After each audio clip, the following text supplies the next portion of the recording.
Yeah, I'm using a straw. Don't come for me.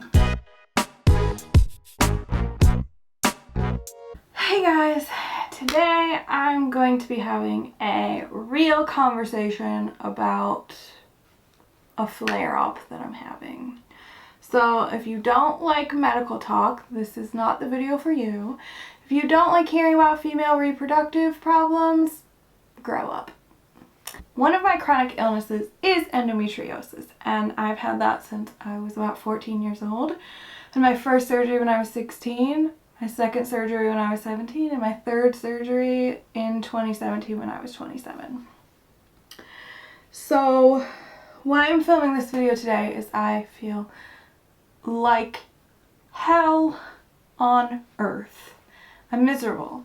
And I thought it would be a good time for me to film, you know, some of the stuff that I'm dealing with.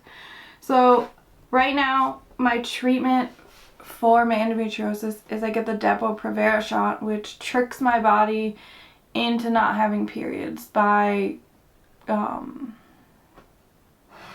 don't actually know what it does. This isn't the day for me to do research.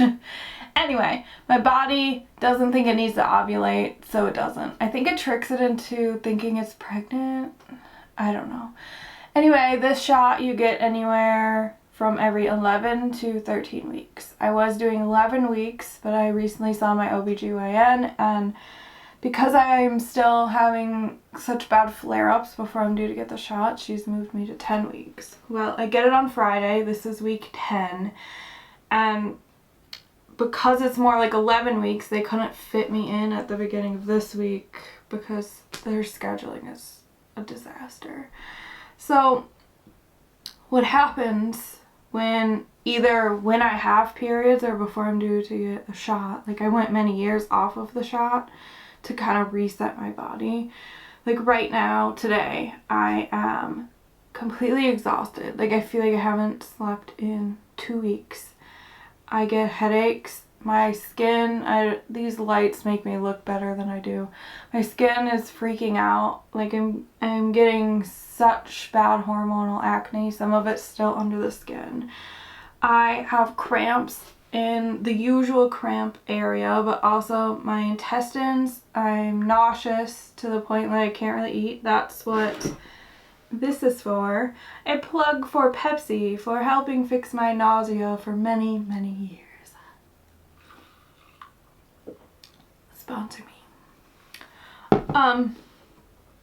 Nausea, I can't really eat. I get severe lower back pain because the scar tissue has started to grow on my spine. It's also growing on my colon, my bladder, as well as everything else in there. And no, they can't remove it.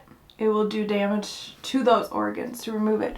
The only way to kill the tissue is to scrape and burn it, and you can't really do that safely. Another problem that has been really bad is when this flares up, I have incontinence, so my bladder leaks, but I also have hip pain. Like today, my right hip just keeps going completely numb because of the nerve damage that this disease has done. This isn't going to be a long video. I just felt like it was a good idea for me to talk about it while I'm feeling it.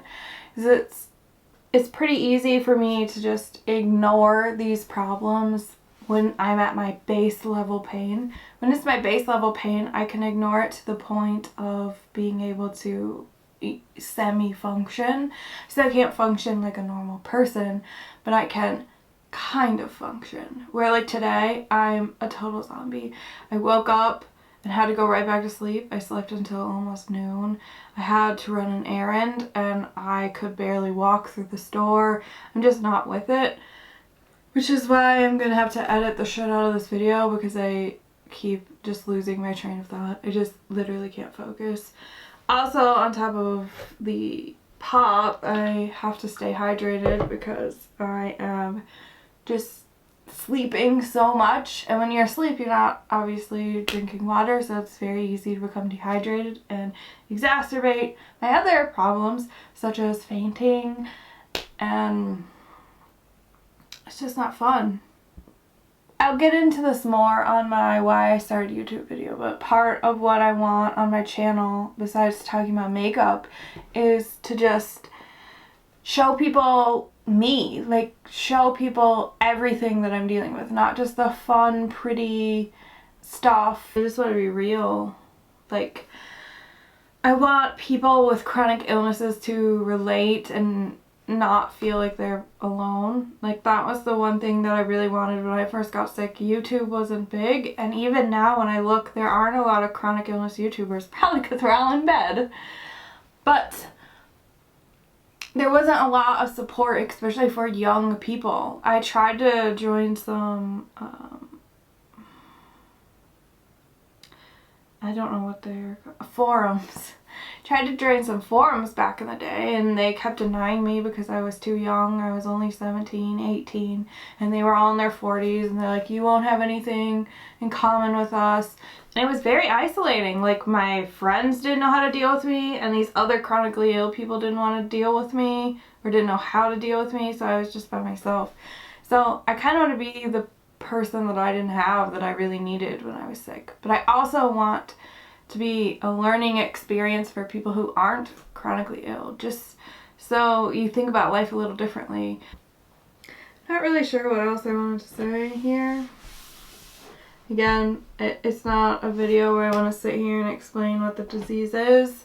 I'm gonna go take some Motrin and take a nap. Thank you for hanging out with me, and I will see you on the next video, and I hope that it's under better circumstances. Bye, guys.